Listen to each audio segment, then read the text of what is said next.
the endless golden savanna, where the air shimmered like melted gold and the wind danced through the tall grass, there lived an elephant named Mako. He was old, his skin wrinkled like the bark of an ancient tree, and his tusks gleamed like ivory moons beneath the burning sun. Mako was the leader of his herd, a role he carried not through strength alone, but through the quiet wisdom that came from years of joy and heartbreak. Every elephant respected him. When Mako walked, even the ground seemed to hum softly beneath his heavy steps. But behind his gentle eyes lived a story so deep and painful that only the stars knew how to comfort him. Many years ago, when Mako was younger, life had been bright and full of laughter. The rivers flowed endlessly, the trees bent heavy with fruit, and the herd thrived. It was during those golden days that Mako became a father to a curious little calf named Temba. From the moment Temba took his first wobbly steps, he filled every corner of Mako's world with light. He had eyes that sparkled like dew and a spirit as wild as the wind. He would chase butterflies, splash through muddy puddles, and trumpet loudly whenever he discovered something new. The herd adored him. His playfulness made even the grumpy old bulls smile. But as with all things in the wild, peace never lasts forever. One cruel season, the rain stopped. The once green savanna turned brown and brittle. Rivers shrank into shallow puddles, and the air grew dry and heavy with dust. The elephants began to struggle. Their food vanished, and the heat burned their skin. Still, Mako led them step by step across miles of dying land, his hope shrinking with each passing day. One afternoon, under a blazing sun, Temba stumbled. His little legs trembled. Mako turned quickly, his heart pounding.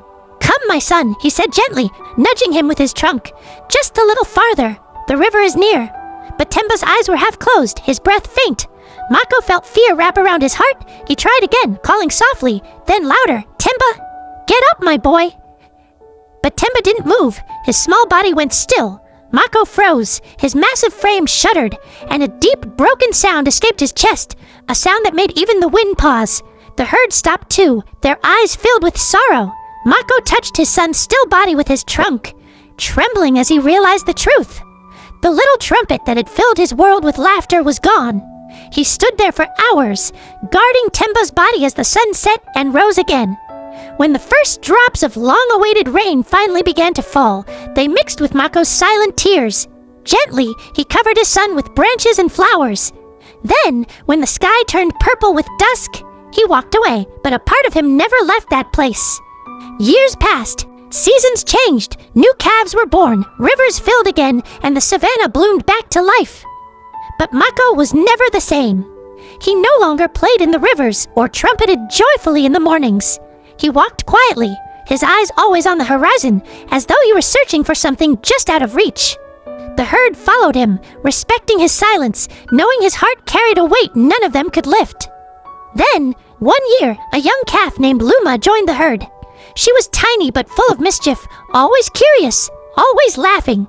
Wherever Mako went, she followed, through rivers, through mud, even when he wanted to be alone. "Why do you follow me, little one?" he finally asked one night under the stars. "Because you look sad," Luma said softly. "And I don't like it when anyone looks sad." Mako felt his heart stir for the first time in years. He smiled faintly. "I used to know someone who laughed like you," he whispered. "He was small and brave. He loved the sound of rain." "Where is he?" Luma asked, tilting her head. "He's with the stars now," Mako said, looking up at the glowing sky. "But sometimes when I close my eyes, I still hear him laughing." From that night onward, Mako wasn't alone anymore. Luma became his shadow. She made him smile again, soft, hesitant smiles that slowly grew warmer with time. She reminded him that even in loss, life has a way of finding its way back to the heart. One morning, as the dawn painted the savanna gold, Mako woke with a strange feeling deep inside. It was as if something was calling him. Without a word, he began walking east, the herd following behind.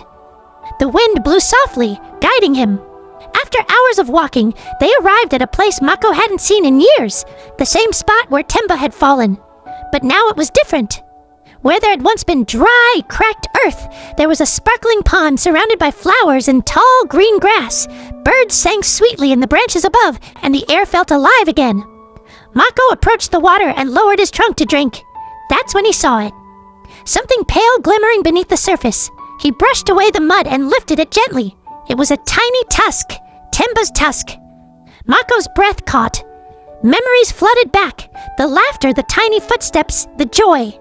He placed the tusk carefully on the shore, and Luma stepped beside him. "What is that?" she asked softly. "It belonged to someone I loved," Mako said. "Someone who taught me what it means to live." Luma stared at it for a long time. "He must have been very special." "He was," Mako said with a trembling smile. "And you remind me of him every day." That night, under a blanket of stars, Mako lay beside the pond. The herd rested nearby, and Luma snuggled close to him, her small body pressed against his side. He looked up at the glittering sky, listening to the sounds of the wild, the crickets, the soft rustle of grass, the steady rhythm of her breathing. He closed his eyes and whispered, "I'll see you again, my son." When morning came, the first light fell over the pond like liquid gold. The herd stirred, but Mako didn't move. He lay peacefully beneath the acacia tree, the faintest smile on his face. The herd gathered silently, their eyes heavy with understanding. Luma nudged him softly, then let out a low, trembling trumpet that echoed through the plains.